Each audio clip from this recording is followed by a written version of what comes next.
Hey guys, it's JohnyTechReview. Today I have a quick review for you of this S9 Kodi OS box. So this is an Android box that's running on Android KitKat 4.4.2 and it runs Kodi OS. So what Kodi OS is a XBMC launcher that's designed to run as your native launcher on your Android box. Just want to quickly give you guys the spec on this guy. This uses an Amlogic S812 processor and this is a quad-core 2GHz processor, and then the GPU is a quad-core Mali 450 GPU. You have 1GB RAM and 8GB of internal storage, and then you have built-in Wi-Fi, Bluetooth, and also gigabit internet, and then it also supports 4K output. Obviously beside the box, this is what you get here, and then you get a remote control. The remote control takes two AAA battery that you need to install. It's a pretty simple remote control to use. You have a power brick. This is just a typical USB power brick, and the cable is only about 3 feet long. So if you need a longer power cable, you probably need to do either an extension or a USB extension, because you use this little special plug here instead of your typical regular USB plug. You also get an HDMI cable, which I didn't use that much in this application because I already have some on my computer, along with a user menu and some warranty information. So I have this box for roughly about 3.5 weeks now, and during that time I use it on Wi-Fi only for the past week or so, and for the most part I use it on the Ethernet. So it supports a gigabit Ethernet, which is in the back here. It's nice. And then I just hardwired into my house, and I was able to get content online and also over my network very quickly. There's your HDMI out, and you also have an optical audio out. This is the DC in for the power, and then on this side you have your 4 USB port along with a micro SD card slot. You can use these here to basically expand your storage, or also just use them as just external storage. So you can plug in a hard drive, a flash drive, and get movies and video off them. The unit itself in front here has an open window, and this open window is kind of translucent, so you can kind of see inside, but not really. You can see the light pretty much. There's one LED light here, and this will turn between red to blue to indicate various different operating state. It will be red when it's in standby, and it will turn blue when it's on. So the control itself is pretty simple. You have this control here, you have your numpad down here, which I don't use too much. You have the mouse button here that you can click, and then use the arrow key here as a mouse cursor on your Android box, so you can move it around very slowly, of course. You also have the context menu here. You have your home button, and then you have volume up and down, and then a dedicated browser and mute button up top, along with the power button. I previously used other Android box that use exactly the same controller, and I have to say this controller is very comfortable to use and very easy to hold.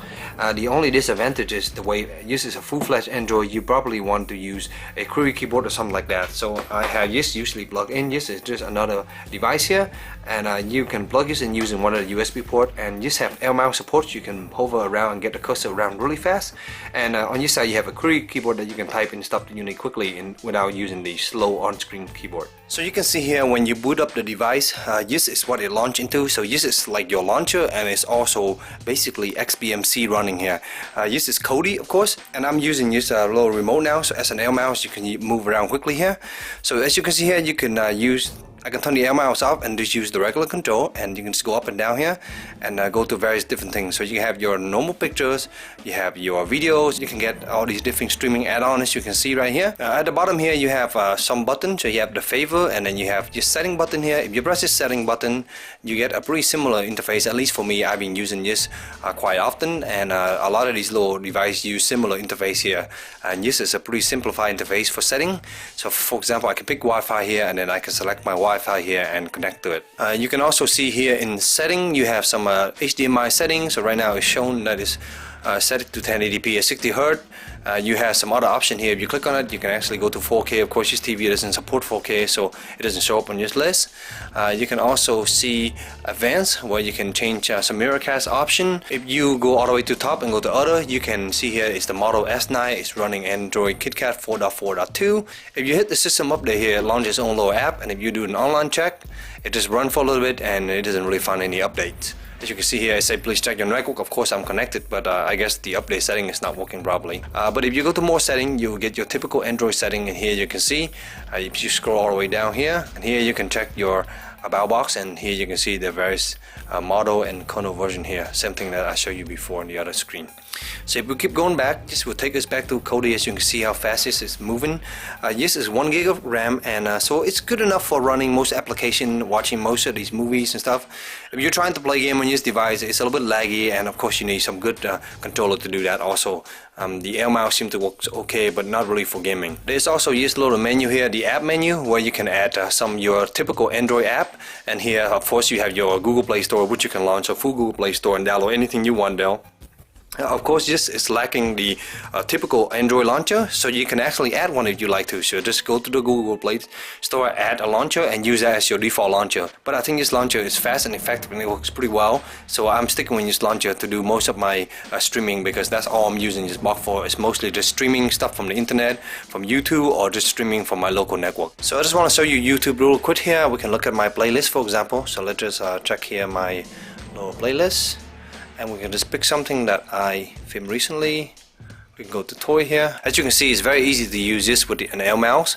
It's a lot more effective because if you use it in a controller, you have to move through this menu and it's very slow. So I suggest if you're gonna buy an Android TV box, you probably want to get one of these. So for example, let's click on this real quick. So you can see here, here's my video. Load up pretty fast, and of course, these guys can play video perfectly smooth and no problem at all. So one thing I do want to point out is that in this version of YouTube I download here, the only option you have here is HD. It doesn't seem like it has the proper YouTube version for some reason, but this version here I can pick HD or non-HD. There's no option to go 720p, 1080p, and none of that stuff here.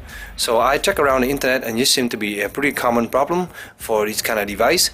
But yeah, it's streaming HD. I'm guessing this is 720p, but overall, as you can see, the box is quite fast, and if I hit the home button here, it will take you just right back to our little app here, and you can move around, of course, very quickly. So overall, I think with the 1 gig of RAM, it works quite fine for streaming media and for playing music, movies, no problem at all.